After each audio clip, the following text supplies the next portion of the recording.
welcome to Hamburg. You're here for the today you're here for the Aussie BBQ at Reeperbahn. Tell me about how your European experiences have gone off the back of Flamingo. It's been amazing. I love playing Europe. We played Brighton, London with the Rubens, who I can see here, checking that I'm not stealing their gear, which is fair enough. They should do that. Last night we played Berlin, and it was a packed house. It was amazing. We had Emerson Snow come, who was just visiting, who will be supporting us in Australia. So it's great to catch up with all these Australian artists who are overseas doing really interesting stuff. And we had a very special show in Paris. We were invited to play David Lynch's club right down near the Louvre. Yes, and that was a bit overwhelming. I tried not to talk about film too much.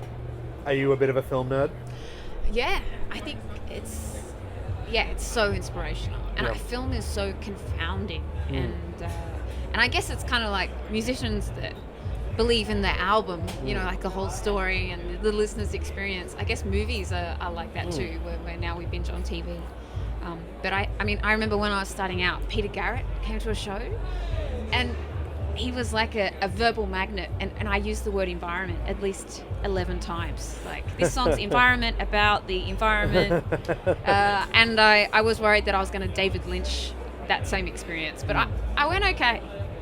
How many Lynch references did you throw in? I dressed as a Lynch reference, and I walked through Paris in high heels and cut all my feet up because I had to do a photo shoot down at the Louvre. I don't know if that's very Lynch. That's just a little bit stupid.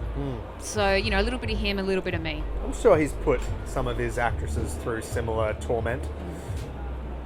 It's a lot of tormented characters in everything he's ever done. Yeah. Well, it's amazing when you come to this part of the world and you realize just the level of opportunities that are in this market that are not available at home. Do you kind of get over here and just be like, can I not leave? Yeah, absolutely. At each show we play, you kind of testing the market. We played in Amsterdam at Paradiso, and every time we stopped for petrol or a coffee, people would say, "Oh, where are you playing?" And we'd say Paradiso. And we're like, that is our church. Like, people take it so seriously. And then the thing is, it's like, well, now I've got to back it up. I've got to come back. I've got to find the money to come back. It's just inspirational to play here. It is so exciting. People are so open to different styles of music. In Australia, it's very mono. We're here, you got everything. Yeah. And there's someone pointed out that there's a lack of ageism in absolutely Germany in particular, which I found really interesting. Yeah. Perhaps why David Hasselhoff has always done well here.